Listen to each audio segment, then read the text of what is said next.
দিল্লীৰ অসম হাউচত তিনিদিনীয়াকৈ আয়োজন কৰা হৈছে প্ৰাক ভোগালী মেলা তথা খাদ্য মেলাৰ ওৱান ইণ্ডিয়ান অৰ্গেনিকৰ উদ্যোগত আৰু অসম হাউচৰ সহযোগত আয়োজন কৰা মেলাখন উদ্বোধন কৰে অসম হাউচৰ জ্যেষ্ঠ বিষয়া ৰণদীপ দাম আৰু অসম পৰ্যটন বিভাগৰ পৰ্যটন উন্নয়ন বিষয়া অনন্যা বৰঠাকুৰে।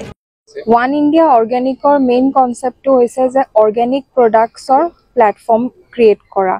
এতিয়া আমি নৰ্থ ইষ্টৰ যিমানখিনি আমাৰ অৰ্গেনিক প্ৰডাক্টছ আছে সেইখিনি আমি দিল্লীত আনিবলৈ চেষ্টা কৰিছোঁ আৰু দিল্লীবাসী ৰাইজক এই সামগ্ৰীসমূহ সোনকালে বা সহজে উপলব্ধ কৰিবলৈ আমি ৰাজৌৰী গাৰ্ডেনত এখন দোকান লৈছোঁ, য'ৰ পৰা আমাৰ সামগ্ৰীসমূহ তেওঁলোকে ক্ৰয় কৰিব পাৰিব।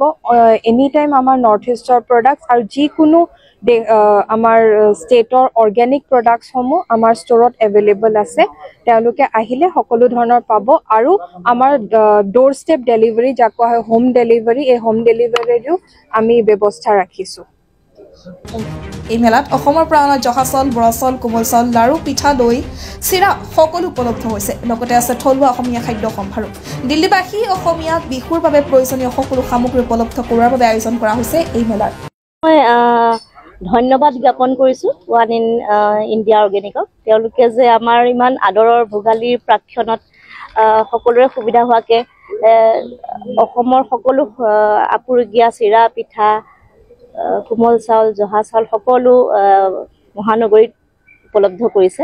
মই খুব আন্তৰিক ধন্যবাদ জ্ঞাপন কৰিছোঁ। লগতে আশা ৰাখিছোঁ আমাৰ দিল্লীত যিসকল অসমীয়া লোক আছে সকলোকে উপকৃত কৰিব। মই